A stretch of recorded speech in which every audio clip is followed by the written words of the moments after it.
आपने कहा गोबर का इस्तेमाल करो। हाँ, वो इसका इस्तेमाल क्या सौंदर्य प्रसाधन में कर सकता है? शुद्ध देशी गाय, भैंस का नहीं और जर्सी का नहीं।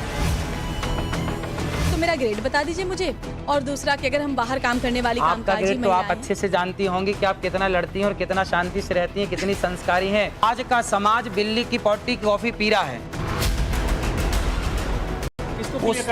उसको उस कॉफी को पीने में बिल्ली की पॉटी खाने में आपको कोई ऐतराज नहीं है, पर गौ दूध गौमूत्र पीने में और गौ माता के गोबर से निकले हुए अन्न को खाने में ऐतराज है। पुरुष वर्ग है काम करने के लिए, तो महिलाएं क्यों काम करेंगी? यदि मैं राजनीति पे बोलने लग जाऊं, राजनीति करने लग जाऊं ना, तो फिर राजनेता परेशान हो जाएंगे। इतनी कृपा सांवरे बनाए रखना, इतनी कृपा सांवरे बनाए रखना, मरते दम तक सेवा में लगाए रखना।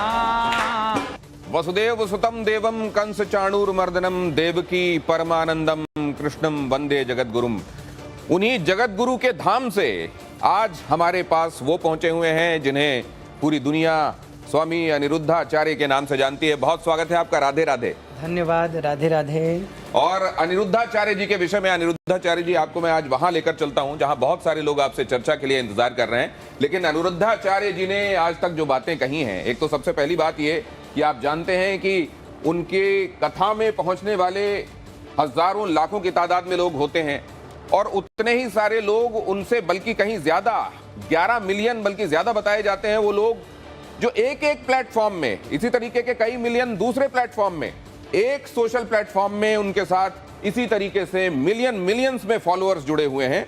और कई लोग तो उनकी बातों को ध्रुव सत्य मानकर चलते हैं कि अनिरुद्धाचार्य जी ने कह दिया तो बस गॉस्पेल ट्रुथ है, यही दुनिया का परम सत्य है और यही माना जाना चाहिए। तो वो अनिरुद्धाचार्य जी हमारे साथ यहाँ चर्चा में आज जुड़ रहे हैं। बहुत स्वागत है आपका अनिरुद्धाचार्य जी। आइए, ये आज की चर्चा में सबसे बड़ा सिंहासन या कह लीजिए कुर्सी आपका इंतजार कर रही है। लेकिन जब आप इस तरह की कुर्सी में बैठे होते हैं जहां इतने सारे लोग आपको इस तरीके से मानते हैं, तो आपकी जिम्मेदारी भी बहुत बहुत बढ़ जाती है। आज दोनों ही तरीके से आपसे बातचीत होगी। एक तो ये कि वो लोग जो अनिरुद्धाचार्य जी को जानते हैं, ये जानते होंगे कि मानवता की सेवा के लिए भी वो बड़े काम कर रहे हैं। उन्होंने वृद्धाश्रमों को चलाया है। न जाने कितने पढ़े लिखे लोग अपनी माओं का मोल नहीं पहचानते। वो लोग अपनी माओं को यूं ही छोड़ जाते हैं उस अवस्था में जब सबसे ज्यादा सहारे की जरूरत होती है। उन माओं का सहारा बनते हैं अनिरुद्धाचार्य जी। वो गायें जो सड़कों पर छोड़ दी जाती हैं अपने हाल पर, वहां जहां कहा जाता है कि गाय हमारे लिए पशु नहीं है, हमारे लिए वो माँ है, वहां पर अनिरुद्धाचार्य जी वाकई उनके सेवक बनकर आते हैं और अपने उन जगहों पर लेकर जाते हैं जहां गायों की सेवा होती है। न जाने कितने विकलांगों की सेवा वो कर रहे हैं, न जाने कितने ऐसे श्रद्धालु जो मथुरा वृंदावन में भगवान के दर्शन के लिए पहुंचते हैं, उनके लिए रोज निःशुल्क भोजन वो उपलब्ध कराते हैं। और न जाने इस तरह की मानवता की कितनी सेवाएं। अगर एक पक्ष ये है तो दूसरा पक्ष ये भी है जिसमें यह कहा जाता है कि वो तमाम जगहें, आप जब कथावाचक के तौर पर व्यासपीठ में बैठते हैं तो आप श्रीमद् भागवत की कथा कीजिए, लेकिन उसके साथ आप जो तमाम दूसरी बातें कहने लगते हैं, मसलन आप साइंस के क्षेत्र में भी घुसकर अपनी बातें कहने लगते हैं, आप शास्त्र की उन बातों का भी उल्लेख करने लगते हैं कि आपके ही जो बड़े धर्मगुरु हैं वो आपको आकर कई जगहों पर टोकते हैं और कहते हैं नहीं नहीं ये ठीक नहीं है, नहीं बोला जाना चाहिए। ये सब बहुत सारी बातें हैं। सबसे पहले तो इस चर्चा के आगाज में मैं चाहता हूं आप सब उस तरह की ताली से स्वागत कीजिए इस चर्चा का जिसमें यह दिखाई दे कि आप कितनी शिद्दत से, कितनी इंटेंसिटी के साथ इंतजार कर रहे थे अनिरुद्धाचार्य जी का। अनिरुद्धाचार्य जी से आपकी मुलाकात हो चुकी है। अब मैं जरा बातियों से आपकी मुलाकात करवा देता हूं। हमारे साथ डॉक्टर अंशुमान जुड़ रहे हैं। डॉक्टर अंशुमान, आपको मालूम है, मशहूर ऑन्कोलॉजिस्ट हैं और कई बार कैंसर विशेषज्ञ के तौर पर आपने उनको अपनी बातें टेलीविजन में कहते हुए रखते हुए देखा है। आज जबकि अनिरुद्धाचार्य जी ने, और मैंने वो भी मंगा रखा है अनिरुद्धाचार्य जी, वो जरा मैं खुद ही ले आता हूं उसको और यहाँ रख देता हूं क्योंकि इस चर्चा के केंद्र में वो भी रहने वाला है। ये पता नहीं लोगों के लिए कितना महत्व का है कि नहीं। मैंने ये जरूर देखा है कि मेरे घर गांव में इससे लीपा जाता था, लेकिन ये सौंदर्य की भी वस्तु होने वाला है, इससे फेशियल भी किया जा सकता है। इसमें अगर गेहूं के दाने पड़े हुए हैं जो कि गाय खा लेती है और डाइजेस्ट नहीं होते, वो इसी में निकल जाते हैं कई बार गोबर में, उसको निकाल कर पीस कर और वो बांझपन का या निसंतान होने का इलाज भी हो सकता है, उसका निदान भी हो सकता है। ये इससे पहले मैंने कहीं सुना नहीं था और अनिरुद्धाचार्य जी ने ये बात कई बार कही है, तो जरा उनसे इस बारे में भी चर्चा होगी। हमारे साथ वो लोग भी जुड़ रहे हैं जो कि विशेषज्ञ हैं ब्यूटी फील्ड में। क्या वाकई ऐसा हो सकता है कि आप किसी का फेशियल इससे कर दें, तमाम क्रीम और तमाम केमिकल्स जिनको कहा जाता है वो दूर कर दें आप, और इससे ये चेहरे पर वो ग्लो आ जाए जो शायद कहीं और देखने को नहीं मिलता। अनिरुद्धाचार्य जी के चेहरे पर कहते हैं तेज है, उनकी अलकावली बड़ी अच्छी है, कहते हैं भगवान के कैलेंडर में भगवान जैसे दिखाई देते हैं, थोड़े थोड़े कुछ अनिरुद्धाचार्य जी भी वैसे ही दिखाई देते हैं। क्या ये ग्लो उसी से आता है? मानवी तनेजा जी, क्योंकि आप बहुत सारी बातों पर स्त्रियों को कैसा करना चाहिए नहीं करना चाहिए, लोग कहते हैं रिग्रेसिव बातें बताते हैं, जरा उनसे भी समझेंगे जो इस फील्ड के महारथी हैं। डॉक्टर अश्विनी भी हमारे साथ इस चर्चा में जुड़ रहे हैं।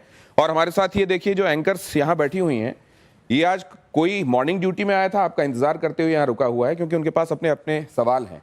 हमारे साथ साक्षी जुड़ी हुई हैं, हमारे साथ श्वेता हैं, 2 श्वेता बैठी हुई हैं, श्वेता भट्टाचार्य भी बैठी हुई हैं, सोनाक्षी, सब एस से ही हैं। ये एस वाले लोग क्या इंतजार कर रहे हैं ए के लिए, जरा वो भी समझेंगे। और हमारे साथ ये ऑडियंस भी, इनके लिए एक ताली होनी चाहिए मेरी तरफ से। अनिरुद्धाचार्य जी, क्या आजकल सोशल मीडिया में कई लोगों को ये लगने लगा है कि अगर वो कंट्रोवर्शियल चीजें करेंगे तो रातों रात हिट हो जाएंगे, ये शॉर्टकट है? क्या हमारे धर्मगुरुओं में से भी कुछ को इसका सहारा लेना पड़ रहा है? इस सहारे की तो ज़रूरत नहीं है, लेकिन हम तो अपना कार्य करते हैं और अपने कार्य को करते हुए कुछ लोगों को वो बातें पसंद नहीं आती तो वो उन्हें वायरल करते हैं, इसके माध्यम से लोग देखते हैं। हमारा उद्देश्य तो है केवल समाज को सही तो जब आप भी कई बार ऐसे सर्फ करते हुए वो रील देखते होंगे, खुद को भी देखते होंगे, हाँ, कमेंट्स भी देखते होंगे, बिल्कुल, और कई कमेंट आपको माफिक नहीं भी आते होंगे, तो क्या सोचते हैं, नाम तो हो ही रहा है? नहीं, सोचना विचारना ज़्यादा नहीं होता, बस देखते हैं कि क्या चल रहा है, लोग क्या देख रहे हैं, लोग क्या पसंद कर रहे हैं, क्या अच्छा है क्या बुरा है। और बाहर दुनिया को देखने की बजाय मैं अपने को देखता हूँ कि मैं कहाँ सुधार कर सकता हूँ अपने में, क्योंकि बुरा जो देखा न मैं चला, बुरा न मिलिया कोई, जो दिल खोजा आप ना हमसे बुरा ना कोई। मैं तो खुद को ही देख लेता हूँ, मैं खुद को देख लेता हूँ कि मुझे कहाँ सुधार की आवश्यकता है, मुझे कहाँ अपने में बदलाव करने की आवश्यकता है, और मुझे अपने में बदलाव करने की जहाँ ज़रूरत पड़ती है, अपने में सुधार करने की जहाँ ज़रूरत पड़ती है, वहाँ मैं अपने में सुधार करता हूँ। इसको लेकर क्या ख्याल है आप? ये तो गौ माता का गोबर है, अब पता नहीं आप जर्सी का ले आए कि भैंस का ले आए। अच्छा, अब ये भेद भी हो जाएगा? बिल्कुल भेद है। तो आप तो इसके जानकार हैं, विशेषज्ञ हैं, आप तो देखकर बता देंगे कि किसका है। नहीं, ये सब देख के बताने की चीजें नहीं है। हाँ। देसी गाय का गोबर ही शुद्ध है।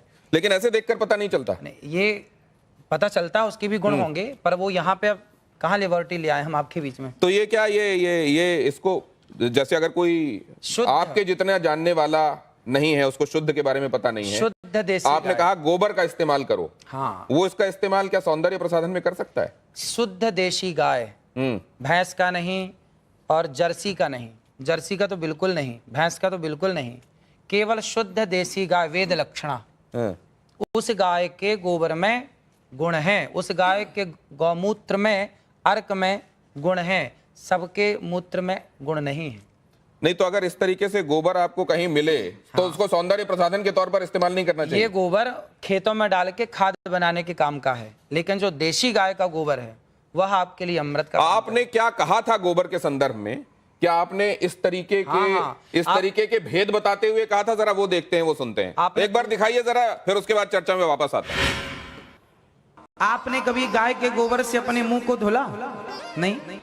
केमिकल युक्त फेस वॉश आप यूज करते हैं, लेकिन शुद्ध गाय का गोबर, इस गोबर से नहाने से चमड़ी का कोई भी रोग हो, मैं गारंटी लेता हूं, चमड़ी संबंधी कोई भी रोग हो, आप गऊ के शुद्ध देसी गाय के गोबर से स्नान करेंगे तो आपका चमड़ी का रोग समाप्त हो जाएगा। इतनी ताकत गोबर में है।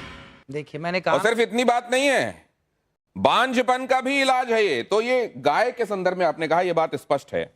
अब जरा प्रियंका गुप्ता जी ये बताएंगे आपकी कितने बार आपने गोबर से फेशियल किया है, गाय के गोबर से लोगों का?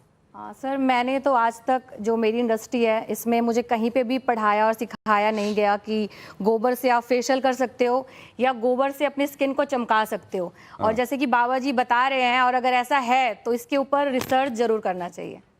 ये अश्विनी जी, आपका कोई इसमें आप एनलाइटन करेंगे क्या? इस तरीके की कोई बात आपके संज्ञान में कभी आई? हाँ नहीं, as a this thing psychologist मैं बोलूंगा, अगर इन्होंने कहा है तो इनके पास कोई प्रूफ होगा। हाँ, और वो प्रूफ आप सामने लाइए, क्योंकि क्या होता है कि बहुत से लोग जो भी बात करते हैं प्रूफ नहीं होता। अगर आपके पास प्रूफ है लाइए, लोगों को प्रूफ करके हमारे दिखाइए। शास्त्रों में इसका खूब प्रूफ है। आप नहीं जी, एक मिनट, मैं शास्त्रों की बात यहाँ नहीं कर रहा, मैं आज के संदर्भ में बात कर रहा हूं। क्या आपने ऐसा कोशिश करी और आपको रिजल्ट मिला? और मिला तो उसको शख्स उनको भगवान, वापस लाइए। हम लोगों का एक त्योहार आता है जी, श्रावणी, सुना है आपने? बिल्कुल सुना है। श्रावणी कब आती है? आप बताइए ना, मैं आप सुन रहा हूँ आपकी बात सारी। श्रावणी में हमारे यहाँ सारा समाज, ब्राह्मण समाज को ये निर्देश है, शास्त्रों में लिखा, श्रावणी जब होती है तो हमारे यहाँ गोबर से स्नान करने की परंपरा है। अभी श्रावणी में जो आई, उस श्रावणी में हमने खुद, हमारे साथ हजारों ब्राह्मण सबने एक साथ। अनिरुद्धाचार्य जी, एक सेकंड उनकी एक सेकंड, आप जो कह रहे हैं ना गोबर का स्नान, कई बार वो किमाच नहीं होती थी जो लोगों के शरीर में लग जाती थी, उसमें नहीं, मैं क्या कह रहा हूँ, कई बार विधान है, हो सकता है श्रावणी में भी नहाते, लेकिन इसका सौंदर्य प्रसाधन के तौर पर इस्तेमाल हो सकता है। कोई एम्पेरिकल इसके लिए एविडेंसेस हैं क्या? हाँ, पढ़िए आप शास्त्रों को। नहीं, अगर अब ये कह रहे हैं शास्त्रों को नहीं, नहीं, मैं जब शास्त्रों को आप मानेंगे नहीं। शास्त्र की बात ही कर रहे हैं आज के अरे संदर्भ में। शास्त्र नए होते नहीं, सब पुराने हैं। देखिए, ऐसा मैं शास्त्र की बात इसलिए नहीं कर रहा, नए थोड़ी होते, कोई हमने थोड़ी लिख दिया शास्त्र। रिस्पेक्ट, शास्त्र में तो बहुत कुछ लिखा है, परंतु आज के संदर्भ में, आज एक मॉडर्न जमाने में, अरे क्या ये चीज होती है? चलिए इससे आगे निकलते हैं। इसका तो ये तो ठीक है कि आप चेहरे पे कुछ और लगा लेंगे, लेकिन जिनको बच्चे ही नहीं हो रहे हैं वो क्यों आईवीएफ क्लिनिक की तरफ जा रहे हैं? जरा ये देखिए क्या कहा अनिरुद्धाचार्य जी ने, जरा देखिए वो, और उसके बाद इस चर्चा पर लौटते हैं। जिसको संतान नहीं होती वो गाय को गेहूं खवाए, और गेहूं जब उसके गोबर से वापस आए तो उसको धुल करके, उसे सुखा करके, उसको पीस करके उस आटे की रोटी बनाकर भगवान को भोग लगाकर वो रोटी खाने से संतान प्राप्ति होती है। अनिरुद्धाचार्य जी, हाँ, आप मैं इस पे बोलूं? आपने ये किस पे एक्सपेरिमेंट किया? खुद पे, दूसरों पे देखा है? आप सुनेंगे आप? हाँ, ऐसा है कि देखिए, आप सैकड़ों डॉक्टरों को दिखाइए, यदि सैकड़ों डॉक्टरों को दिखाने के बाद आपको संतान नहीं हो रही है तो आप तो डॉक्टरों से हार गए, डॉक्टर ने मना कर दिया नहीं हो पाएगा। जब सबसे आप हार गए तो एक एक्सपेरिमेंट कर लेने में क्या बुराई है? आपने रघुवंशम महाकाव्य पढ़ा होगा, महर्षि कालिदास जी ने उसको लिखा है। भगवान राम के जो पूर्वज थे उनका नाम था दिलीप, उनके भी कोई संतान नहीं हो रही थी। तब राजा दिलीप ने गौ माता की सेवा की और गौ माता की सेवा से दिलीप के संतान हुई, जिनका नाम रघु पड़ा, रघुवंश उनके नाम से आगे चला। यदि राम का वंश गौ माता की सेवा से आगे चला तो हमारा और आपका वंश भी गौ माता की सेवा से चलेगा। तो तब जब नहीं, एक सेकंड, जब दशरथ जी को, आज भी है, आप जब दशरथ जी को यही समस्या सामने आई, हाँ, तो उनको तो भी यज्ञ कराना, पुत्र काम यज्ञ कराना पड़ा, हाँ, तो वो इस विधा से क्यों नहीं हो गया? फिर इस विधा से हुआ। आप समझो, दशरथ जी ने यज्ञ कराया तो यज्ञ में क्या लगता है? यज्ञ किससे संपन्न होता है? भैंस के घी से आहुतियां नहीं होती है ना, बकरी के घी से आहुतियां नहीं होती। जब तक वेद लक्षणा गाय का उसमें घी प्रयोग ना होगा तब तक आपका कोई यज्ञ संपन्न ही नहीं होगा। बिना गाय के ना कोई यज्ञ संपन्न हो सकता है, ना कोई पूजा संपन्न हो सकती है। नहीं, लेकिन एक चीज साइंस ये कहता है कि अगर आपने एक खास तरह की परिस्थितियों में खास एक्सपेरिमेंट किया है तो आपको खास रिजल्ट मिलेगा। आप उसको दोहरा सकते हैं। मैंने तो इस रोटी को खाई है, जो मैंने बोला है, मैंने तो इस रोटी को खाया है। और हमारे बहुत सारे संत समाज जो जंगलों में रहते हैं आज भी वो लोग ये रोटी खाते हैं। और बहुत बच्चा होता है, आप प्रयोग कर लीजिए। नहीं, आपके पास कोई प्रयोग है? नहीं, आपके पास कोई प्रयोग है? देखिए, बोलने में हमारे साथ प्रयोग है इसलिए बोल रहे हैं, प्रयोग ना होता तो बोलते नहीं। देखिए, ऐसा कोई भी चीज हम करते हैं उसके साथ प्रूफ लाते हैं कि भाई ये हमारा रिजल्ट है, ये हमारा एग्जाम्पल है। सिर्फ इतना नहीं, गौमूत्र और गाय के गोबर के संदर्भ में कैंसर के इलाज वाला दावा भी किया जाता रहा है। क्या अनिरुद्धाचार्य जी मैं ठीक कह रहा हूं? हाँ हाँ, बिल्कुल। मतलब किसी भी स्टेज का कैंसर तक ठीक हो जाता है। गौ माता के मूत्र में, गौ अर्क में इतनी शक्ति है, यदि शक्ति ना होती तो मेडिकल स्टोरों में गौमूत्र क्यों बिक रहा? कुत्ते का मूत्र बिकता, भाई गौमूत्र बिक रहा है तब तो कोई शक्ति है, दम है, तब ना बिक रहा है, वरना कुत्ते का क्यों नहीं बिक रहा है? नहीं, कहीं ना नहीं, कहीं बिकने वाली हर चीज को आप ये मानते हैं कि वो अपने आप में उसके लिए किसी साक्ष्य या प्रमाण भाई की जरूरत मूत्र नहीं? तो किसी का नहीं बिक रहा, गौ माता नहीं की नहीं, सेवा। मैं पूछ रहा हूं बिकने वाली हर चीज के संदर्भ में हमको ये मानना चाहिए कि ये सब्सटेंटिव होती होगी इसीलिए बिक रही है? ना ना, नहीं, ऐसा नहीं। डॉक्टर अंशुमान, ये कैंसर में आपने मतलब आपने एमबीबीएस किया होगा, आपने स्पेशलाइजेशन किया होगा, उसके बाद आप इतने सालों से कैंसर के पेशेंट्स को ठीक कर रहे हैं, कहीं पर आपने गोमूत्र वाला एक्सपेरिमेंट या गोबर वाला एक्सपेरिमेंट किया है? शुरुआत यहां से करें कि हमारा संविधान आर्टिकल 51A सेक्शन H कहता है citizen of India should have scientific temper, वैज्ञानिक सोच रखना चाहिए। गैर वैज्ञानिक सोच रखना और उसको प्रत्यक्ष प्रमाण बोलना असंवैधानिक बात है और कानून के खिलाफ है, पहली बात। दूसरी बात, जो कैंसर ठीक होने की बात है, चाहे गोबर गाय का हो, भैंस का हो या किसी का हो, गोबर गोबर होगा। लेबोरेटरी की बात इन्होंने कही है, कैंसर ठीक होने की बात कही है। मैं अभी लाइव या रिकॉर्डेड इसमें चैलेंज करता हूं, मरीज इनका मॉनिटर मैं करूंगा, कैंसर है, जांच कराऊंगा, ठीक करें। जिस दिन मरीज ठीक हो जाएगा जांच करके मैं चेक करूंगा, मैं आज से डॉक्टरी छोड़ के इनका चेला बन जाऊंगा। नहीं डॉक्टर साहब, एक बात मैं दूसरी आपसे जानना, डॉक्टर साहब ये बात बिल्कुल सही है। अगर आप जाएंगे, संविधान खोलेंगे, देखेंगे प्रीएम्बल के बाद आपको जो ड्यूटीज और आपके जो राइट्स हैं जहां पढ़ाए जाते हैं, वहीं पर आपकी ड्यूटीज में यह है कि आप हिंदुस्तान में साइंटिफिक टेम्परामेंट को, हम सबकी जिम्मेदारी है कि आप साइंटिफिक टेम्परामेंट को बढ़ावा देंगे, वैज्ञानिक सोच को बढ़ावा देंगे। ये बात बिल्कुल सच है। लेकिन डॉक्टर साहब, क्या आप ये बात मानते हैं कि विज्ञान का भी अभी बहुत सारी उन जगहों पर पहुंचना बाकी है जहां शायद हमारे शास्त्र पहले पहुंच चुके हैं? ये बात आप मानते हैं कि नहीं? बिल्कुल। आप एलोपैथिक दवाइयां खाते हैं कि नहीं खाते हैं? हमें जरूरत ही नहीं दवाइयों की। नहीं, आपके आसपास वाले किसी को कभी बीमार हुआ तो आप क्या कहते हैं कि किसको दिखाओ जाकर? हम तो यही कहते हैं, डॉक्टर को दिखा लो। और डॉक्टर इसको मानते नहीं है जो आप कह रहे हैं। ऐसा है, देखिए आज के 100 साल पहले तो कोई डॉक्टर नहीं था। 10,000 साल पहले सुश्रुत महर्षि, हाँ ना, आखिर आए तो वेद में ही आ गए ना। आप भी वेद में नहीं है, क्यों बात समझिए, सुश्रुत की बात कर रहे हैं तो वेद में ही थे। अरे भाई, भारत का हर डॉक्टर सुश्रुत और चरक का संतान है। हाँ हाँ, भले हम मॉडर्न मेडिसिन प्रैक्टिस करें, आयुर्वेद प्रैक्टिस करें, वो वैदिक आ गई वैदिक परंपरा की नहीं, लेकिन उन्होंने तो वैदिक, जब आप वैदिक परंपरा पे आ गए तो मान लीजिए कि साइंस बाद में आया, वेद पहले आया। वेद से विज्ञान हुआ, ना कि विज्ञान से वेद हुआ। नहीं, पुराने थे वो वैज्ञानिक ही थे, वो वैज्ञानिक थे, उन्होंने जो चिकित्सा विज्ञान, वही वैदिक वैज्ञानिक इसको भी बता गए हैं कि गाय के गोबर में शक्ति है। कहां पे लिखा हुआ है? किस संहिता में लिखा हुआ है? मैं आपको बता दूंगा, हजार जगह। महाभारत पढ़ लीजिए आप, संहिता बताइए। जो चरक, सुश्रुत, बागभट्ट, इनकी संहिता बताइए, श्लोक बताइए, मैं अभी प्रूफ करता हूं। आपने मेरे को पहले बोला होता ना कि विषय है, मैं लेके आता, आपको दिखाता। एक चीज मैं आपको प्रमाण दे सकता हूं। एक और बात, वो ये कह रहे हैं कि उनके पास प्रमाण है, वो रेफरेंस दे देंगे। मैं एक दूसरी बात समझना चाहता हूं। 4 नहीं 10 दे सकता हूं। क्या बिस्किट खाना आपके लिए इतना जहरीला है कि वो विष की किट हो सकता है, या जिसमें कूट कूट कर विष भरा हुआ है? क्योंकि अनिरुद्धाचार्य जी बात कहते हैं। देखिए अभी महाराष्ट्र में 80 बच्चे बीमार पड़े बिस्किट खा के पड़े। बिल्कुल मैं उस पे नहीं, लेकिन आप देखिए, आपके बहुत सारे फॉलोअर्स हैं अनिरुद्धाचार्य जी, कह रहा हूं, और उसको एज इट इज वो फॉलो करते हैं। अगर मान लीजिए कहीं उनके सामने ये है कि मेरे कहने से समाज बिस्किट नहीं खाता तो समाज का बहुत बड़ा भला है बिस्किट नहीं खाने से। जरा देख लीजिए क्या कहा है, खाने से बहुत नुकसान। अनिरुद्धाचार्य जी क्या कहते हैं, किस तरीके से कहते हैं, जरा वो सुन लीजिए, उसके बाद हम देखते हैं कि इसको लेकर वैज्ञानिक प्रमाण क्या कहते हैं। जी, बिस्कुट का मतलब क्या है? बिस्किट का मतलब क्या है? विस्की किट, विष मतलब जहर की किट मीन्स बिस्किट। बिस्कुट जिसमें विष कूट कूट के भरा हो वो बिस्कुट। और आप लोग चाय और बिस्किट खूब खाते हैं।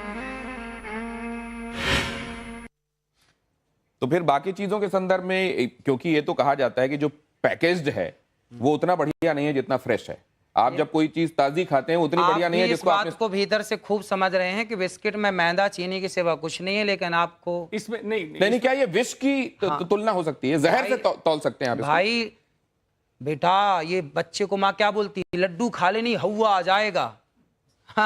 तो हवा क्या है? कोई याद थोड़ी जाता है। दीवारों के कान होते हैं, तो आपकी दीवारों के कान हैं? तो ये आपने पर ये मुहावरा कहावत इस्तेमाल कही किया जाती है। हैं। आपने तो मुहावरा इस्तेमाल किया ना, क्योंकि विश हिंदी का वर्ड है एंड बिस इज इंग्लिश। बिस्किट का मतलब बेसिकली है कि मैदा अच्छा नहीं होता, हाँ। पर वो विश नहीं है। अरे भगवान, नहीं अच्छा होता तो मत खाओ, हाँ, बात तो विश- वही है। देखिए, विश ऐसे नहीं है, कान इसको- पकड़ो, ऐसे इसको- कान ना, ना, पकड़ो। इसको विश इसको नहीं कह सकते वैज्ञानिक उसको। दृष्टिकोण से समझ लेते हैं। आंशिक रूप से अनुराधाचार्य जी से मैं सहमत हूं, लेकिन पूर्ण रूप से नहीं। पूर्ण रूप इसको कहते हैं चीप पॉपुलर थियोरी। कुछ ऐसी कंट्रोवर्सी करो, विश कुट इस टाइप का कुछ करो जिससे आप पॉपुलर हो जाओ। नहीं, पॉपुलर के अलावा आप एक चीज देखिए अब बता ना, रहा हूं। आप जब बिस्किट कहते हैं या कुछ लोग उसको बिस्कुट कहते हैं अलग अलग जगहों पर, जब आप वो कहेंगे तो आपको ये सीख दिमाग में आएगी कि ये विश इसके साथ जोड़ा था बिल्कुल। अनिरुद्धाचार्य जी ने, और आप उसको खाने से शायद बचेंगे।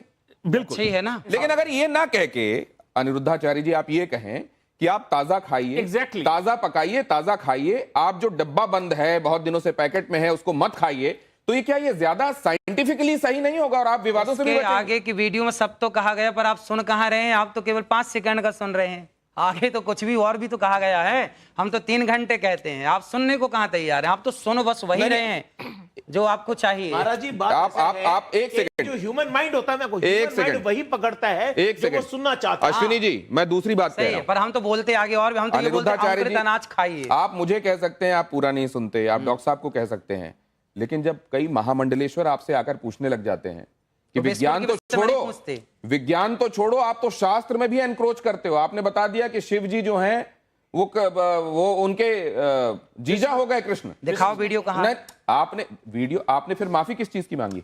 भाई कई बार गलती ना होने पे भी माफी मांग लेना समझदारी होती है, ये तो समझो। यदि आपके पास प्रूफ है तो दिखा दीजिए आप। नहीं तो आपने ये कहा नहीं और आपने माफी मांग ली। फिर और इतने भाई हमारे ये माफी मांग लेने से महामंडलेश्वर, समाधान निकल रहा तो निकाल लो ना। कई क्यों विवाद महामंडलेश्वरों करना? ने क्यों विवाद जिन्होंने करना? ये तो कहा, समझदारी है। अच्छा वो जो आपने बात कही थी कि भगवत गीता में राधा जी का नाम जो है, हाँ है भागवत में। आपने उसमें जब उन्होंने माइक छीन लिया और आपसे कहा अब वो कि तो उनकी विचारधारा है। तो आप उनको गुरुजी करके मनाते रहे। भाई वो तो मेरे गुरु तुल्य, आप भी मेरे गुरु तुल्य हैं, इसमें क्या है? नहीं, तो लेकिन अगर मैं मेरा गलत पक्ष कह रहा जो हूं- है वो गलत नहीं है। मेरा पक्ष गलत नहीं है, मैं कैसे मान लूं कि ये पक्ष गलत है? भाव सुनिए, भावग्राही जनार्दना, बच्चा रोटी कहता है और एक छोटा बच्चा तोती कहता है, तो क्या बच्चे का तोती कहना गलत है? भाई ये तो समझदार के लिए सारा है ना कि भाई रोटी मांग रहा है तो आप समझदार हैं। लिखा शास्त्रों, भावग्राही जनार्दना, भगवान भाव के भूखे हैं ना कि वस्तु के भूखे। शब्दावली, व्याकरण, शब्दावली ये आपके और हमारे बीच में हो सकता है, पर भगवान के बीच में भाव है ना, इसलिए वहां पर राधा शब्द है। आप पढ़ेंगे तो राधा ही आएगा। अब आपने उसमें एक बात और कह दी कि द्रौपदी हो या सीता हो, वो सौंदर्य उनका इतना ये ज्यादा था, मैंने नहीं कहा, सुंदर ये इतनी ज्यादा। चाणक्य ने कहा। मैं थोड़ा सा नहीं एक सेकंड, चाणक्य है। ये कहा क्या गया, अगर वो वीडियो हमारे पास है तो प्लीज दिखाइए, जिसमें ये बात कही गई कि सीता जी और द्रौपदी, इनके साथ जो समस्या हुई, एक को रावण जो है उनको हरण करके ले गया, दूसरा आपने देखा कि क्या किया दुशासन ने उनके साथ। ये इसलिए हुआ क्योंकि वो बहुत रूपसी थी। ये मैंने तो नहीं क्या बोला। ये शास्त्र ने अगर कहा है और आपने शास्त्र को कोट किया है, देखिए हर एक चीज को कोट करके जब आप कहते हैं ना, चाणक्य को आपके मानते जरिए हैं आने कि की नहीं? बात और हाँ, और महत्व हो जाता मैं तो है। मान रहा हूं ना, उसमें मैंने गलती क्या की? उसमें तो ये है चाणक्य ने जो बात कही वो हूबहू आपने कह दी। भाई मैं तो सुनिए, मैं तो देखिए पढ़ता हूं, मुंशी प्रेमचंद्र को भी पढ़ता हूं, मैं तो भगवत गीता भी पढ़ता हूं, रामचरितमानस भी पढ़ता हूं, रामायण भी पढ़ता हूं, और मैं न्यूज भी देखता हूं। हाँ। तो कई बार मैं न्यूज में कही गई बातें बोलता हूं कि भाई उन्होंने ऐसा कहा तो ये होगा, इसलिए तो ऐसा कहा गया है। तो चाणक्य कहते हैं अति रूपेण वही सीता अति गर्वेण रावणा, रावण का नाश हुआ अति के कारण। और आखिरी में एक सूक्ति है, अति सर्वत्र वर्जयित। आप कितने लोगों ने ये बात सुनी है, अति सर्वत्र मैं वर्जयित? मानता हूं इस बात को, अति सर्वत्र वर्जयित। तो ये चाणक्य की वाक्य है। तो सर एक बात सुनिए, बताइए। जब चाणक्य की एक लाइन आप मान रहे हैं तो ऊपर की लाइन क्यों नहीं मान रहे हैं? नहीं, ऊपर ही तो ये कहा है कि अति रूपेण वही सीता। एक सेकंड, अति सर्वत्र वर्जयित। हाँ, इसके ऊपर का क्या है? अति की भली न वृष्टि, अति का भला न सूखना, वो नहीं वो सुना। लेकिन आप ये बताइए कि अगर कोई रूपवान है तो इसमें उसका दोष है क्या? अरे भगवान, मैंने कब बोला कि दोष है? मैंने तो चाणक्य की बात रखी कि चाणक्य कह रहे हैं कि अति रूपेण नहीं वही तो सीता। ठीक है, चाणक्य ये कहते हैं कि अति का कुछ भी अच्छा नहीं होता, अति का सुंदर होना भी अच्छा नहीं होता। सीता जी और द्रौपदी जी बहुत खूबसूरत थी, इसीलिए ये समस्या हो गई। एक बार जरा ये सुनिए क्या कहा अनिरुद्धाचार्य जी ने और मानवी तनेजा, उसके बाद आपका सवाल। बताओ स्त्रियों को श्रृंगार क्यों दिया गया? ताकि स्त्रियां उस श्रृंगार से सुंदर दिखें। और उस सुंदरता से वो केवल अपने पति को रिझाएं, सिर्फ अपने पति को रिझाएं। मोहिनी है ना, पति को इतना मोहित करो अपने पति को कि आपका पति पर स्त्रीगामी ना बनने पावे। मतलब कि अगर कोई परिस्त्रीगामी हो रहा है तो उसमें भी बेचारी पत्नी का दोष है ना। पत्नी इतना श्रृंगार करे, देखिए हमने कहा श्रृंगार करो पति के लिए, इतना प्यार करो पति से, इतना पति को अपने वश में रखो कि वो पराई स्त्री का गमन ना करे। अच्छी तो कहा मैंने, क्या बुरा है इसमें? और जो बुराई स्त्रियां ढूंढेंगे आप। बीमार हो या उनको कोई रोग हो, बेड पे हो, जो श्रृंगार ना कर पा हाँ, रही तो हो, पति उसकी सेवा तो करे। उनका पति उनको छोड़ के चला जाए, किसी और अभी स्त्री तो को आप देखे। अपने से बोल रही हैं, हमने तो बोला नहीं। नहीं मतलब इसका मीनिंग तो यही हुआ ना कि या तो मीनिंग कुछ श्रृंगार भी कर निकाल लो। सकते हो आप। एक सेकंड, सिर्फ इतना नहीं, वो मजबूर नहीं है, बेड पे नहीं है, उसको घर में बहुत सारे काम हैं, सास ससुर की भी सेवा करनी है, बच्चे भी पालने हैं। अगर इसमें साज श्रृंगार का उसको वक्त ना मिल पाए तो पति को इस बात की छूट मिल जाती है कि ठीक है फिर पराई औरतों चलिए को बाहर। देखो। पर नारी पैनी छुरी तीन तरफ से खाए, धन हरे यौवन हरे और घोर नरक ले जाए। पराई नारी से बच के रहना चाहिए कुल मिला के। मानवी जी से अभी तक बात ही नहीं हो पाई है। सौंदर्य पर कम से कम टिप्पणी का उनको हक जाता है, वो मॉडल भी रही हैं। मतलब किसी के साथ अगर कोई बहुत रूपसी है और उसके साथ कुछ अनहोनी हो जाए तो दूसरे वाले को ये कहीं से उद्धृत करने का भी एक मौका मिल सकता है कि देखिए वहां पर अमुक जगह ये कहा गया है कि उनके लिए भी सौंदर्य समस्या बन गया था, तो आपके लिए हो सकता है बन गया।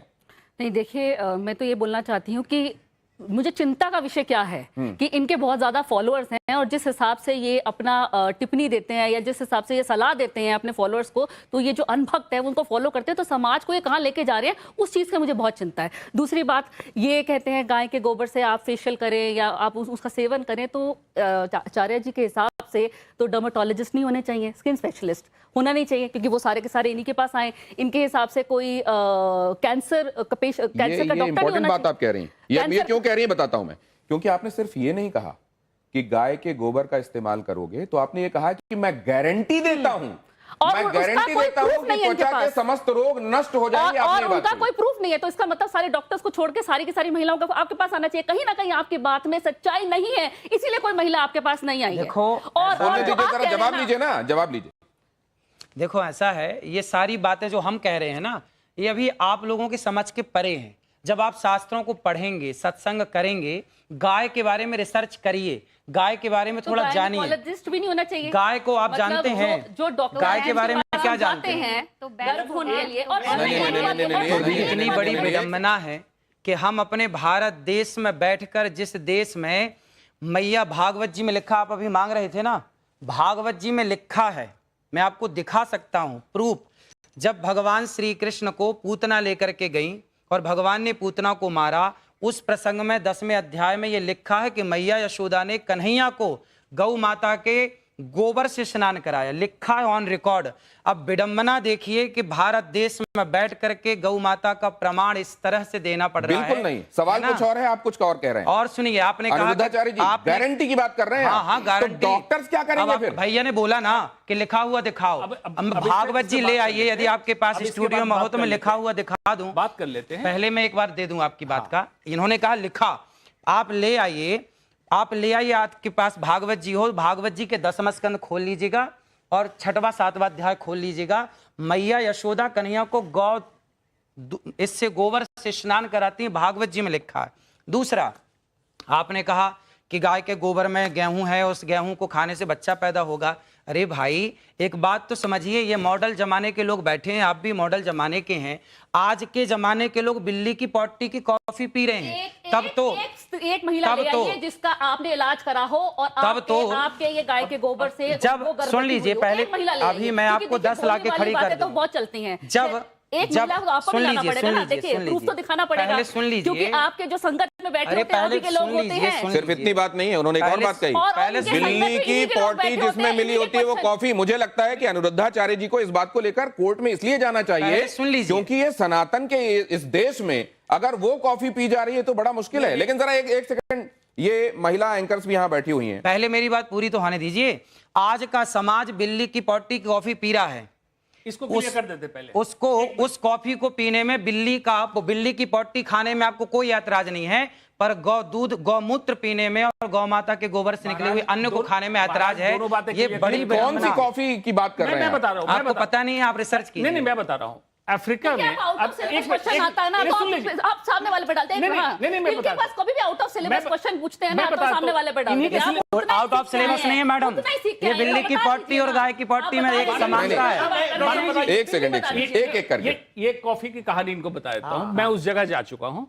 एक स्पेसीज है बिल्ली की जो जंगल में जाती है और कॉफी बीन्स जो बेस्ट क्वालिटी है वो खाती है। वो पल्प खा लेती है, बीज एज इट इज निकलता है। उस कॉफी बीन्स की क्वालिटी बेस्ट होती है, ना कि पॉटी में मिलने का। पॉटी नहीं को खाता है, फिर उससे बीन्स को निकाल लिया जाता है और उस बीन्स को क्रश किया जाता है। वो बेस्ट क्वालिटी बीन्स। वही तो हम कह रहे हैं, गोबर से गेहूं निकाल के रोटी बना। हम भी तो वही कह रहे हैं। सुन तो लीजिए, और ये भी वही कहने लग गए, देख लो। सुन तो लीजिए, बचे हुए बीज, क्योंकि बिल्ली को उस टेस्ट का पता है, इंसान उसको सेंस नहीं कर पाता है।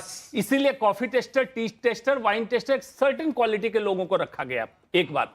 दूसरा, बांझपन को ठीक कह रहे हैं। बांझपन को ठीक करने के लिए नहीं, वो ये कह रहे हैं कि अगर वहां पर बिल्ली के का हिसाब किताब इसलिए ठीक है कि उसी को सेंस है, तो यहाँ गाय को वो सेंस क्यों नहीं है? फिर गाय डाइजेस्ट नहीं कर पा रही गेहूं को, और उस ये गेहूं आप से तय करेंगे कि डाइजेस्ट नहीं कर पा रहे, ये आप कैसे तय कर सकते हैं? अरे भाई, हमारे तो जब मैं ऋषि डॉक्टर मुनि हूं। कह रहे हैं तो करते होंगे तब ना कह रहे हैं। गाय के इंटेस्टिन, ह्यूमन के इंटेस्टिन एक ही है महाराज जी। भैंस के इंटेस्टिन एक भाई, ही है। गाय के कितने पेट होते हैं? जितने भैंस के होते हैं, जितने सुअर के होते आपके हैं। कितने पेट हैं? भाई, इंसान का स्टमक होता है। बताइए ना, गाय के कितने पेट होते हैं? भाई, बताइए। आपको इसके लिए कम से कम नीट भाई, क्वालिफाई करके आपको नहीं डॉक्टर बनना पता, पड़ेगा ना। आपको नहीं पता। आप गाय पर अच्छा, रिसर्च नहीं, करते नहीं, आपके घर में गाय है नहीं। एक बात आप क्या सुनिए, जानेंगे गाय के बारे में? कितने पेट आपने खोले हैं आज तक? अरे भाई, गाय के 6 पेट होते हैं। नीट की आप देख लीजिए, नीट की परीक्षा आपने पास की है डॉक्टरी की बात कहने के पहले। डाइजेशन कैसे होता है पता है आपको? फील्ड का जितनी बात कहता हूं उसका प्रमाण से कहता हूं। यही बात है कि क्या स्वामी जी, क्या अनिरुद्धाचार्य जी अपने विषय के अलावा बाकी विषयों में जाकर भी असल में एनक्रोच करते हैं, या बाकी विषयों के संदर्भ में शास्त्रों में क्योंकि व्यवस्था दी गई है और वो शास्त्र पढ़े हुए हैं, इसीलिए बाकी जगहों पर भी टिप्पणी का उनका अधिकार है। इस पर आगे चलेंगे, लेकिन जरा यहां जो हमारे साथ हमारी कलीग बैठी हुई हैं, पहले श्वेता आपको लेकर आता हूं। क्या है आपके मन में जो आप जानना चाहती हैं? मैं तो ये जानना चाहती हूँ स्वामी जी, क्योंकि मैंने जैसे सुनी आपकी बहुत सी बातें, आपने महिलाओं के ग्रेड के बारे में भी कई बार बात की है कि ये महिला इस ग्रेड की है, ये महिला उस ग्रेड की। तो पहले तो मैं अपना ग्रेड जानना चाहूंगी। आप स्वामी हैं, बहुत लोग आपको सुनने आते हैं। कौन सी बात? कि जैसे आपने कहा कि ये महिला जो अपने पति को के साथ लड़ाई करती है, तो ये तो एकदम 3rd ग्रेड की महिला है। तो हम जैसी महिलाएं जो घर से अभी बाहर निकली हैं, दफ्तर में काम कर रही हैं, कभी रात में भी बाहर रहती हैं, दिन में भी, तो हम किस ग्रेड की आती है आपके हिसाब से? और एक बात और, जैसे आपने कहा कि महिलाओं को शांति बनाए रखने के लिए अपने मुंह पर उंगली रखी रहनी सबके चाहिए, लिए है ये बात, है ना? तो मतलब महिलाएं चुप रहे, देश की आधी आबादी चुप रहे। पुरुषों को भी कहा है, लेकिन महिलाओं के लिए आपने कहा खास तौर पुरुषों के लिए आपने सुना ही नहीं। पूरी बात सुनना तो सीखिए। अच्छा, महाराज जी बोलेंगे, बाकी सब चुप रहे हैं। तो आप यही बता दीजिए, पहले तो मेरा ग्रेड बता दीजिए मुझे, और दूसरा कि अगर हम बाहर काम करने वाली आपका कामकाजी ग्रेड तो आप महिलाएं, अच्छे से जानती होंगी कि आप कितना लड़ती हैं और कितना शांति से रहती हैं, कितनी संस्कारी हैं। आपका संस्कार आपको पता होगा, वही ग्रेड निश्चित कर देगा कि आपका ग्रेड क्या है। आप ग्रेड कैसे डिसाइड करते हैं महिलाओं की? भाई मैं नहीं करता। बोलने वाली महिलाएं 3rd ग्रेड की, कम बोलने वाली उससे ऊपर, ऐसे कुछ ऐसा कोई प्रूफ है तो बताइए। और जो महिला गूंगी हो वो तो नंबर 1 अनिरुद्धाचार्य जी का कहना है कि आप अपने स्वभाव का विश्लेषण खुद कीजिए। आप कितना दूसरों से झगड़ते हैं, कितना शांत रहते हैं, कितना सामंजस्य बिठा पाते हैं, और उस हिसाब से अपना ग्रेड तय कीजिए। श्वेता, आपका सिर्फ महिलाओं के लिए, पुरुषों के लिए भी है। स्वामी जी, मैं अभी मुझे एक शो करने भी जाना है, तो मैं अच्छा हुआ आप सवाल पूछने आ गए। मैं नौकरी करती हूँ, रात के 12 बजे यहाँ से कैब मिलेगी, मैं 1 बजे घर पहुँचूंगी। मेरा 7 साल का बच्चा है, हनुमान चालीसा का पाठ कर लेता है मंगलवार और शनिवार। वो सारे भगवान की पूजा जानता है, वो जानता है कि गणेश की पूजा पहले होती है, और वो पूरी कहानियाँ जानता है। वो अपने माँ बाप की भी इज्जत करता है, और यहाँ बैठे किसी को भी वंदे मातरम पूरा नहीं याद होगा। मेरा बेटा पूरा संस्कृत में वो याद रखा है। आपने कहा नौकरी करना ही नहीं चाहिए महिलाओं को, क्योंकि उन्हें घर कैसे संभालेंगे, संस्कार कैसे देंगे, आप डिसाइड करेंगे। सर, आपका एक बड़ा तबका है जो आपको फॉलो करता है, आप उनको, मतलब मेरी जैसी महिलाएं तो बिल्कुल, आपका वो वीडियो देख के मुझे तो उदास हो जाना चाहिए कि मैं अपने बच्चे को क्या सीख दे पाऊं। जवाब ले लीजिए, जवाब ले लीजिए। आप बताइए सर कि पूरी बातें सुनते नहीं, मैंने पूरी बातें सुनी सर। मैंने पूरी बातें सुनी। आपने कहा महिलाओं को नौकरी क्यों करना, पुरुष कमाए। ना ऐसा नहीं बोला कि महिलाओं को नौकरी सर, क्यों मैं करना। आपको वीडियो आप दिखा दीजिए वीडियो। वीडियो है मेरे दिखा पास। दीजिए वीडियो है, दिखा दीजिए। मैंने भी बोला प्रमाण लेकर बात करती हूँ सर। हम न्यूज़ दिखा वाले दीजिए हैं। ना, तो हम तो सुन रहे हैं। वो लाइए, वीडियो मैं आपको बकायदा भेजूंगी सर, अभी दिखा दो। जिसमें आप ये कह रहे हैं कि महिलाओं को नौकरी करने की जरूरत क्या है, पुरुष ना, ना, कमा ना। रहा है। और आपने जो बात आपने कही, ये बात गलत अगर कही। उनका वही कहना होता है जो आप कह रही हैं, तो वो कहते हैं हाँ मैंने ये कहा है। वो कह रहे हैं मेरा मतलब कुछ और है, तो सुन लीजिए उनसे वो क्या ऐसा कहना है। चाहते हैं। आपके कहने का मतलब एक सेकंड। एक महिला ने मेरे से सवाल किया, एक महिला ने मेरे से सवाल किया। अब देखो आप लोग पूरी बात ना प्रमाण के साथ, होमवर्क पूरा नहीं है आपका आज। एक महिला ने मेरे से सवाल किया कि महाराज जी मैं नौकरी करना चाहती हूँ। मैंने कहा पति क्या करते हैं? बोले बिजनेसमैन हैं। मैंने कहा बेटा यदि पति बिजनेसमैन हैं तो फिर आपको नौकरी करने की क्या जरूरत है? यदि पति बिजनेसमैन ना हो, पति कुछ ना कर रहा हो, एक सेकंड टोकिए मत बीच, सुन लीजिए, है ना। पहला उसने कहा कि पति बिजनेसमैन ने कहा कि यदि बिजनेसमैन है तो आपको जरूरत नहीं है। यदि आपके पति बिजनेसमैन नहीं है, कुछ काम धाम नहीं चल रहा है, तब आप करो। इस स्थिति में आप बिल्कुल करो काम, ये बात थी उसमें। आप खूब काम करिए, लेकिन तब काम करिए जब घर में कोई और ना हो काम करने वाला। जब घर में सारे लोग काम करने वाले हैं, भाई हमारे यहाँ तो सिंपल फंडा, सिंपल बातें हैं कि यदि भाई खड़ा है तो बहन बाल्टी नहीं उठाएगी। कौन बाल्टी उठाएगा? भाई बाल्टी उठाएगा। भाई जब भाई है, पुरुष वर्ग है काम करने के लिए, तो महिलाएं क्यों काम करेंगी? ये तो आपकी भलाई के लिए। अगर आपको करना है तो मैं हाथ पकड़ने नहीं आऊंगा। उसमें ये बात कही गई है कि आपको आवश्यकता है, मान लीजिए तो काम करिए। मान लीजिए आपके जो फॉलोअर्स हैं उनमें से किसी महिला के मन में ये भाव जागृत होता है कि वो काम करे और पति बिजनेसमैन है, तो पति आपका हवाला देके रोक देगा, देखो उन्होंने कहा है तुम काम करना चाह रही हो। आज ना बड़े बड़े पद पर जितने लोग हैं, वो काम करने वाले जो बड़े पद पर हैं, वो ये चाहते हैं कि मैं ऐसी पत्नी लाऊं, ऐसी लड़की से विवाह करूं। ये मैं एक सोच की बात कर रहा हूं, है ना। अब इसका ये विचारधारा है, ये मेरी पर्सनल विचारधारा नहीं है, मैंने सुनी है, लोगों से मैंने बात की तो पता लगा। तो लोगों ने कहा कि जो अच्छे फील्ड में है, IAS IPS कलेक्टर लेवल के जो लोग हैं, वो ऐसी लड़की से ब्याह करना पसंद करते हैं। अधिक आप कह सकते हैं 85%, कि जो लड़की पारिवारिक हो। पारिवारिक मीन्स घर का काम संभाले, घर का काम करे, वो पति आए तो वो जो वर्किंग है वो पारिवारिक नहीं हुई। क्या पुरुष प्रधान समाज, पितृसत्तात्मक समाज, इसको बढ़ावा देने की तरफ अनिरुद्धाचार्य जी जा रहे हैं? मैं साक्षी आपका सवाल लूंगा, लेकिन जरा उससे पहले एक ये बाइट भी जो स्वामी जी की ही कही हुई है, अनिरुद्धाचार्य जी की, वो भी जरा सुन लें, उसके बाद इस चर्चा को आगे बढ़ाते हैं। हिंदू समाज में फकीर शब्द का प्रयोग नहीं होता। फकीर शब्द तो मुसलमानों में प्रयोग होता है। ये किस संदर्भ में आपने बात कही थी? आप पूरी सुन लीजिए तो सब संदर्भ निकल आएगा। नहीं, आपको तो, आपने तो खुद ही कहा है, तो आपको तो सब कुछ पता ही होगा। ऐसा है कि अब वो बहुत पुरानी वीडियो है, बहुत पुरानी। अब मैं बताता हूं आपको, आप तो जानते ही हैं आजकल मीम्स का जमाना है, चीजों को इधर से उधर लगा देने का और सामने करने का जमाना है। ये जो सामने हमारे आया, यहां पर पहले ये दिखाया गया कि हम तो फकीर हैं, झोला उठाकर चल देंगे। कौन बोल? और उसके बाद आपकी ये वाली बात जोड़ी गई साथ में कि फकीर तो असल में वहां का शब्द है, यहां का शब्द नहीं है। आपने किस विषय में कहा था? अगर आपको स्मरण हो रहा हो तो कृपया बताइए। देखो हमारे यहाँ नहीं है, इस फकीर शब्द का प्रयोग नहीं होता, इसलिए मैंने बोला। किसी ने पूछा होगा कि फकीर कहाँ का है, तो मैंने बोला होगा भाई फकीर शब्द का प्रयोग हमारे यहाँ नहीं होता। अच्छा, सोनाक्षी, मैं आपसे ये पूछना चाहती हूँ, आजकल ज़्यादातर जैसे हम समाज में देख रहे हैं, शादीशुदा लोग एक ही छत के नीचे रहते हैं पर उनकी आपस में बनती नहीं है। ऐसे मेरे बहुत लोग जानने वाले हैं, तो उनके लिए आप क्या सुझाव देंगे? सत्संग करें, सत्संग, भक्ति, स्वतंत्र, दोनों लोग सकल करें सत्संग। सत्संग करेंगे तो अपने आप उनकी बात ठीक होगी। सत्संग बहुत जरूरी। आज डिप्रेशन क्यों है समाज में? भारत में तो डिप्रेशन कम है। आप चले जाइए भारत के बाहर, लंदन चले जाइए, आप अन्य कंट्री चले जाइए, वहाँ डिप्रेशन की इतनी ज़्यादा मात्रा है, डिप्रेशन इतना ज़्यादा है, पूछिए मत। क्यों? क्योंकि आज का समाज सत्संग नहीं कर रहा है। हमारे ऋषि मुनि क्या कहते? तुलसीदास जी कहते, एक घड़ी आधे की बुनियाद, तुलसी चर्चा राम की हरहि कोटि अपराध।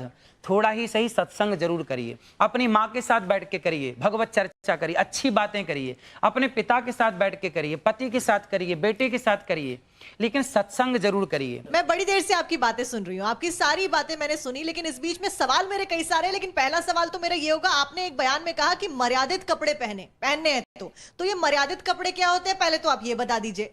दूसरी चीज, आपने शुरुआत करी हमने गोबर के साथ में कि उससे सुंदर होते हैं, तो क्या आप शैम्पू और साबुन का उपयोग नहीं करते हैं? मैं और मिट्टी क्या का आप प्रयोग गोबर करता का हूं। उपयोग करते गोबर हैं? का प्रयोग और अगर करता हूं। गोबर का उपयोग करते हैं तो आखिरी बार आपने कब गोबर का उपयोग किया था? और आप तो अमूमन ट्रैवल करते रहते हैं, कथाएं अलग अलग जगह पे होती हैं, ऐसे में क्या आप शुद्ध गाय का गोबर अपने साथ में कैरी करते हैं क्योंकि वो आपको शुद्ध रखता है? मैं अधिकाधिक वृंदावन ही रहता हूँ, मैं बाहर बहुत कम जाता हूँ, 4 महीने 6 महीने में एक बार बाहर जाता हूँ। अधिकाधिक वृंदावन में, और वृंदावन में शुद्ध देसी गाय है 400, अपनी गौशाला है गौरी गोपाल गौशाला। मैं उसी गौशाला में जाकर के गाय के गोबर से स्नान कर लेता हूँ, मुझे कोई ऐतराज नहीं है। खूब मलमल के नहाता हूँ गाय के गोबर से, बहुत अच्छा लगता है। तो अगर इतना ही गाय का गोबर अच्छा होता है तो आप वो मार्क सर्टिफिकेट्स ले लीजिए और उसका प्रोडक्शन शुरू कर दीजिए। कई सारे ऐसे सर्टिफिकेशन मिलते हैं। पेटेंट लाइसेंस हम अपना करें, हम आपको बताएं, हम आपको समझाएं, हम आपको रास्ता दिखा सकते हैं, है ना। हम आपके पीछे पड़ के खड़ा नहीं उनका कर इसका व्यवसाय करने का मकसद नहीं है, वो हाँ। चाहते हैं कि सिर्फ आपको बता दें। लेकिन दूसरी बात जो इन्होंने पूछी, मर्यादित ये साक्षी ने मर्यादित कपड़े पहने कि नहीं पहने? आप पहले बताइए, ये मर्यादित है कि मैं मर्यादित? ये मर्यादित है।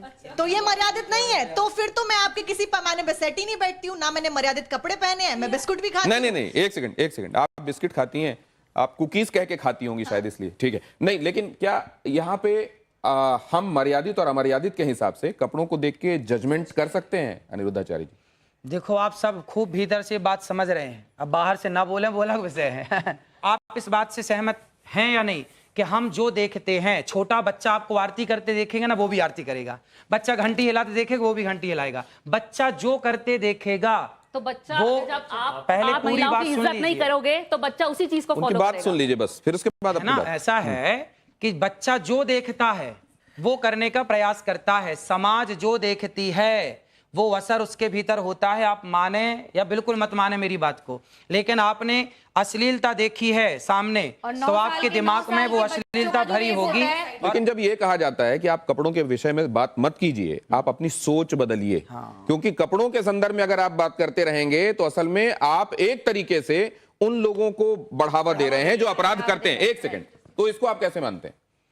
भाई, कपड़े मर्यादित ही होने चाहिए। हमारे बाप दादों ने तो यही सिखाया, जो मैंने सीखा है वो मैंने बताया कि कपड़े मर्यादित होने चाहिए। पर लोगों को हैं? सूट सलवार और साड़ी मर्यादित कपड़े होते नहीं, हैं। शरीर जिसमें ढका हो। अनिरुद्धाचार्य जी सीरियल का हवाला दे रहे हैं। उन्होंने बबीता भाभी के बारे में भी बोला कि जेठालाल बबीता भाभी की तरफ आकर्षित क्यों होता है, ये भी आपने बताया था एक जगह। अगर आप कह रहे हैं ना कपड़े ढके हो तो मेरे को तो हिजाब पहन लेना नहीं, चाहिए, उस हिसाब हिजाब से पहनने की बुर्का जरूरत लेना नहीं है। चाहिए। वो तो सबसे ढका हुआ होता है। आपने अच्छे कपड़े पहने। नहीं, महत्वपूर्ण कपड़े सवाल है। अलग कोई से, औरत मैंने अगर साड़ी चली पहनी जाए- है, मैं मर्यादित हूँ, लेकिन आपको मेरा बैकग्राउंड नहीं पता। क्या पता मैं रात को पार्टी करती हूँ, क्या पता मैं शराब पीती हूँ, क्या पता मैं घूमती तो हूँ, आप शराब घर ले पीती जाती हैं? हूँ। हाँ, मैं पीती हूँ। बहुत अच्छा। तो मेरे कपड़ों से आप मेरे कैरेक्टर को जज नहीं कर सकते। तो आपने शराबियों से बात करने बिठा दिया मेरे को आज। नहीं, बात असल में नहीं, ये तो है। शराब, एक मिनट, आप अपनी भाषा का मर्यादा रखें, आप अपनी भाषा का मर्यादा रखें। शराब पीने वाला शराबी नहीं होता। पहले आपको एक सीखना बात बहुत ये भी जरूरी है। मैं मानवी जी शिव बताता जी हूँ क्या आपको। करते थे? शिव जी क्या करते एक बात मैं आपको सोमरस बताता हूँ। क्या था? नहीं, एक सेकंड। नहीं, बहुत सारे लोग जो एडिक्ट थे, और भाई, मानवी जी आप सारी इसकी तारीफ इसलिए करेंगी पहनी, शायद, क्योंकि इनको ये नहीं आप पता। इस बात की शायद प्रशंसा करेंगी और कि अनिरुद्धाचार्य जी के आह्वान पर बहुत सारे लोग जो एडिक्ट थे, शराब के चक्कर में उन्होंने घर बार बेच दिया था, बच्चे उनके सड़कों पर आ गए थे, उनके आह्वान पर उन लोगों ने शराब छोड़कर, नशा छोड़कर, तंबाकू छोड़कर और अब अध्यात्म की राह पकड़ी है। क्या ये बात स्वागत योग्य है मानवी जी? कहीं ना क्या ये बात स्वागत योग्य है? आप लोग क्या कहते हैं? अच्छा। अगर स्वागत योग्य है तो इस पे ताली बजनी चाहिए। क्या मानवी जी, लेकिन एक बात मैं समझना चाह रहा हूं, क्या समाज को मर्यादित रहने के लिए कहना और ये कहना कि आप ठीक लाइन पर चलें, आप ठीक तरीके से रहें, दूसरों से ठीक व्यवहार करें, क्या ये गलत करते हैं अनिरुद्धाचार्य? देखिए, मैं अब जैसे इन्होंने ये मेरे पे बोला तो मैं भी कुछ बोलना चाहती हूँ, उसका जवाब इनसे लेंगे कि कई बाबाओं के धोखाधड़ी के अंदाज भी है कुछ निराले। कोई धर्म के नाम पे ठगे तो कोई क्रिमिनल चार्जेस में फंसे, कोई रेप में पेरोल पाए तो किसी को अननेचुरल सेक्सी भाए। अब इस पे क्या बोलना चाहेंगे? आप जनता फॉलो करती है आपको, तो भगवान ना करे कुछ और निकल आए तो उस पर आप क्या कहेंगे? जवाब लेते हैं। क्या आडंबर करने वाले लोग भी हैं साधु के वेश में, उनसे सावधान रहना चाहिए? इसलिए कहते हैं पानी पियो छान के और गुरु बनाओ जान के। नहीं, वो मैं तो तो बाद सिर्फ में आपसे बोलेंगे। आप एक सेकंड, ये जो ऑडियंस यहाँ बैठी हुई वो भी कुछ कहना चाह रही है। हाँ, जल्दी से बात कहिए, जल्दी से। गुरुजी राधे राधे। मैं 2016 में मेरा परिवार, मेरी एक बेटी है, एक लड़का है, तो पूरा परिवार बीमार रहता था। डॉक्टर को इतना पैसा दे दिया, इतना दे दिया, तो मेरा अच्छा मकान है, सब कुछ है। तो मैंने एक गाय का बछड़ा गाय रखी। गाय रखने से अभी तक मैंने 1 रुपया नहीं दिया डॉक्टरों को, 1 रुपया दिया। अभी भी मेरी मिसेज, अभी तक उन्होंने कभी भी चेहरे पे क्रीम नहीं लगाई, कभी भी क्रीम नहीं लगाई। और दूसरी बात, जो कहना क्या चाह रहे हैं? मैं कहना चाहता हूँ, जो भी आप गोबर बताए, गाय का गोबर है ना, उसके उपला बना के छत पे करते हैं। जितने मोहल्ले वाले आते हैं, तो जैसे पूजा होती है तो हमारे घर से लेके जाते हैं, तो और अच्छा लगता है मोहल्ले। और अभी तक कोई बीमारी नहीं, कुछ नहीं, बहुत अच्छी बात है। ये प्रमाण है, आप प्रमाण मांग रहे थे। ये देखिए, आपके भक्त हैं और आपकी बातों को मानते हैं। ये भी तो सुनते। बीमारी क्या थी आपके घर में? क्या बीमारी थी? मिसेज को मैं अंदर खुले बताता हूँ मैं आपको, खुला पेट की बीमारी थी। कभी डॉक्टर के पास, कभी एम्स में दिखाया, मैं कागज दिखा दूंगा सर, मैंने इतना पैसा लगा दिया, मेरा 1 प्लॉट चला गया। क्या बीमारी थी? बीमारी अंदर की। अरे बीमारी का नाम बताइए भाई, जब इतनी जगह जा चुके, बीमारी का नाम बताइए। बीमारी बताता हूँ मैं आपको। बीमारी क्या, पेट की बीमारी थी, तो बच्चा नहीं होता था और फैल हो जाता था, कभी कैसे क्या। उसके बाद जब गाय रखी तो बहुत कृपा से बहुत कुछ अच्छा हुआ, फिर बहुत गौ अच्छा माता की लगा। कृपा और है। सबको, पूरा मोहल्ला, मैं कहना चाहिए सबको, देखिए, सबको एक गाय रखना चाहिए घर में। ये मैं एक बात लाइटर नोट पे आपसे जानना चाहता हूं कि जब कोई आपसे भाव विवल होकर ये कह देता है कि गुरुजी मेरे चरणों में आपका कोटि कोटि प्रणाम। हाँ हाँ, तो बिल्कुल हमारा तो सबके चरणों में प्रणाम है ही है। राधे राधे गुरुजी, मेरा सवाल आपसे ये है कि आप महापांच पाप के बारे में बात करते हैं, उसमें से एक पाप ये है, जो इंसान मांस खाता है उसके हाथ से पानी नहीं पीना चाहिए, क्योंकि जो उसके हाथ से पानी पिएगा उसी की वाणी बोलेगा। तो अगर हम लोग किसी रेस्टोरेंट या कैफे में जाते हैं, अगर वो वेटर हम लोग को पानी सर्व कर रहा है, हमें क्या पता वो मांस खाता है कि नहीं। इसीलिए तो हमारे बुजुर्ग कह गए, बेटा घर पे ही खाओ, घर के बाहर मत खाओ, सिंपल बात। अच्छा, एक नहीं तो ये जो बातें हैं वो शास्त्र सम्मत हैं, इसलिए मानना चाहिए, या व्यावहारिक भी हैं इसलिए हम उनको लागू कर सकते हैं? आहार शुद्धौ सत्य शुद्धौ लिखा है। तो खेती भी घर पे कर लेनी चाहिए, क्योंकि सब्जी घर पे ही तो होती है खेती बेटा। संभव नहीं आज के परिवेश बेटा घर पे तो होती है ना खेती। देखो लाखों लोगों की शराब छूट गई मेरे कहने से, बहुत अच्छी बात। लाखों लोगों के घर बस गए। कितने पति पत्नियों के झगड़े होते थे, कथा सुनने के बाद वो पति पत्नी बिल्कुल प्यार से रहने लग गए। सास बहू के झगड़े होते थे, कितना डिप्रेशन था, सारा डिप्रेशन खत्म हो गया। और आज आपको बताऊं कि गौरी गोपाल गुरुकुल में 150 बच्चे पढ़ते हैं। जो बच्चे असमर्थ हैं, माँ बाप जिनको पढ़ा नहीं सकते, किसी की माँ नहीं है, किसी का पिता नहीं है, ऐसे 150 बच्चे वहाँ रहना, खाना, पढ़ना, लिखना सब फ्री है। बच्चियां भी हैं। एक बात, 150 बच्चे पढ़ते हैं आपको वहाँ। देखता हूं कि आप गायों के पैर दबा रहे होते हैं और वो बड़े स्नेह से आपको चाट रही होती हैं, वो भी दुलार रही होती हैं। आप, मैंने देखा वृद्धाओं को, माता है, 285 वृद्ध माएँ हैं जिनके बच्चों ये वृद्ध माएँ, इनके बारे में बताएंगे किस किस सोशियो इकोनॉमिक कैटेगरी से आती हैं? आपने एक बात कही थी, गौरी गोपाल गुरु आश्रम में एक वृद्ध माँ है जिनका बेटा अमेरिका में आंखों का बहुत बड़ा डॉक्टर है और वहां उसका हॉस्पिटल है। रहने वाला भारत का है पर अमेरिका शिफ्ट हो गया, उसने एक हॉस्पिटल बनाया आंखों का। और विडंबना देखिए कि उसकी माँ गौरी गोपाल में रहती है और उस माँ को भी संयोग से आंखों की दिक्कत है। तो अभी मैंने उन माँ का इलाज कराया और अभी उन माँ की आंखें अब ठीक है, थोड़ा मोतियाबिंद हुआ था, कुछ दिक्कत हुई थी, अब ठीक है। आप कई बातों को गानों के माध्यम से लोगों तक पहुंचा देते हैं और कई बार ऐसे गाने जो लोगों के बीच में बड़े प्रचलित और पॉपुलर रहे हैं, वो फिल्मी भी रहे हैं, आप गुनगुना देते हैं। कुछ ऐसा इनके लिए जरा आप कर देंगे? बड़ी देर से आपकी राह सब देख रहे थे, आपको आने में थोड़ा सा टाइम भी लगा। कौन सा गाना सुना दे आप जो सुनाते हो और जिसमें कोई मैसेज हो? इतनी कृपा सांवरे बनाए रखना, इतनी कृपा सांवरे बनाए रखना, मरते दम तक सेवा में लगाए रखना, इतनी कृपा सांवरे बनाए रखना, मरते दम तक सेवा में लगाए रखना, इतनी कृपा। ये तो आपने सांवरे के लिए लिखा हुआ भजन, वो जो देशज में लिखा हुआ है वो सुनाया। कोई फिल्मी सुना दीजिए, आप फिल्मी भी सुनाते हैं बहुत। कसमें वादे प्यार वफा सब बातें हैं बातों का क्या, कसमें वादे प्यार वफा सब बातें हैं बातों का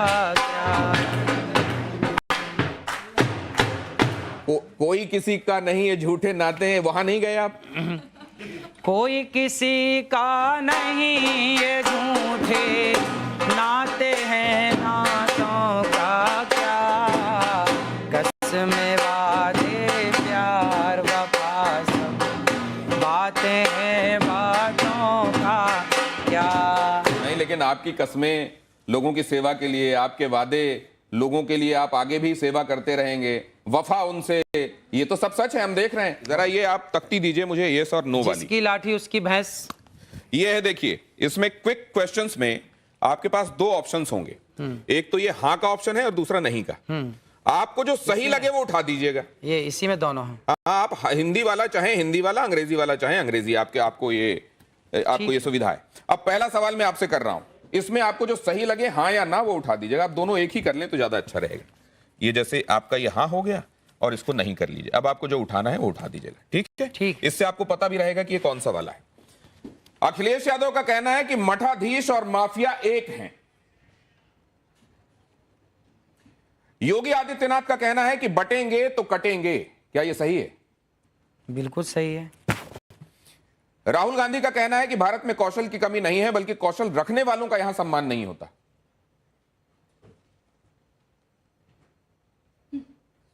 कौशल रखने वालों का सम्मान नहीं होता।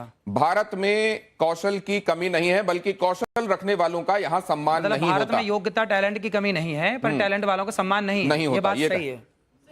क्या देश में जाति आधारित आरक्षण, क्या देश में जाति आधारित आरक्षण खत्म होना चाहिए या नहीं होना चाहिए?